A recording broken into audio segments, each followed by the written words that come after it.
পৌঁছে গেছি, আপডেট করতে ভুলে গেছিলাম। সমানে ঢেকুর উঠছে আর খালি সন্দেশের গন্ধ বেরোচ্ছে। 3টে জেলুসিল খেয়েছি আর 2 প্যাকেট ইনো, তাও কোনো রেহাই নেই বাবা। কাল সকালে ভালো করে শ্যাম্পু করব। এত বাজে কোয়ালিটির সিঁদুর লাগায় এরা আজকাল যে কিছু আর বলার নেই। কতবার বলেছি যে আমি শুধু খুকুমনি সিঁদুর আর আলতাই ইউজ করি, তা না দিয়ে হিজি বিজি যত সব কোম্পানির প্রোডাক্ট আমার সিঁথিরে লাগায়।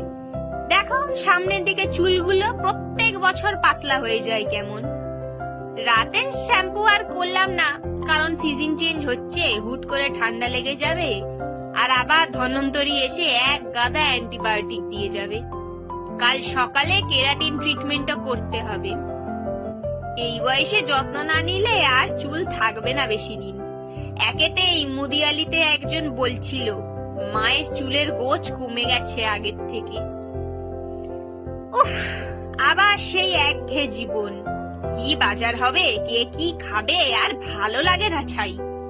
ছেলেমেয়েরা বড় হয়ে গেছে, তাও একটা কিছু নিজে থেকে করবে না। কার্তিকের protein shake, protein rich diet, আবার গণেশের লুচি পায়েস, মেয়েদের আবার ডিটক্স ডায়েট, আর পারি না।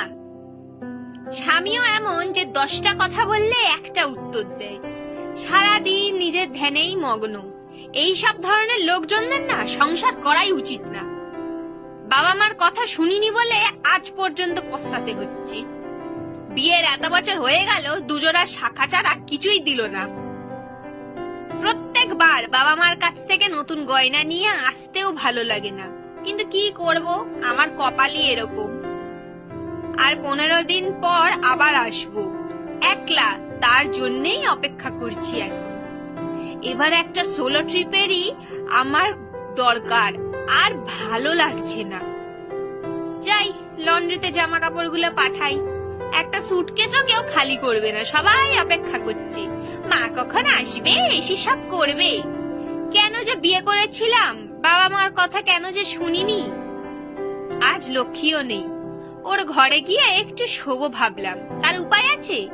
চতুর্দিকে গয়নাগাটি ছড়িয়ে রেখে দিয়ে চলে গেছে। বেশি পেয়ে গেলে যা হয় আর কি। নারায়ণকে বারণ করলেও শোনে না, বউকে নষ্ট করে রেখেছে। এই এখানের থেকে সর, ময়ূর, ইঁদুর, হাঁস, উফ, এদেরকে ওই 4 দিন নিজের কাছে ন্যাকামি করে এরা রাখবে, তারপরেই আমাকেই এদেরকে দেখতে হবে। বাহন রাখো কেন? মা আর কতদিন এইসব করবে? যাই কাল কেরাটিন ট্রিটমেন্টের জন্য অ্যাপয়েন্টমেন্টটা নিয়ে রাখি। এখন যদিও বা ভিড় হবে না, পুজো তো শেষ, সবার হাতে টাকা পয়সাও শেষ, কিন্তু পুজোর অফার তো আর নেই। বাবা কত নেবে কে জানে। এক্ষুনি আবার শিবকে বলতে গেলেই খ্যাঁক করে উঠবে। এই জন্যই মেয়েদের স্বনির্ভর হওয়া খুব জরুরি। আমাকে কেন যে মা মেনকা আর বাবা ফিনান্সিয়ালি ইন্ডিপেন্ডেন্ট করলেন না। ধুর, কৈলাসে তো আর লক্ষ্মীর ভান্ডার নেই যে বরের কাছে হাত পাততে হবে না। উফ, বিরক্ত লাগছে সব দিক দিয়ে। দেখি জয়া বিজয়াকে ডাকি, একটু গা হাত পা টিপে দিই অন্তত। 5 দিন তো আর না, এখন ওনাদের কৃপায় পুজো 10 দিনের। 10 দিন ধরে এক পা সিংহ আর এক পা অসুরের ওপর। আচ্ছা, এভাবে কি এতদিন ধরে দাঁড়িয়ে থাকা যায়?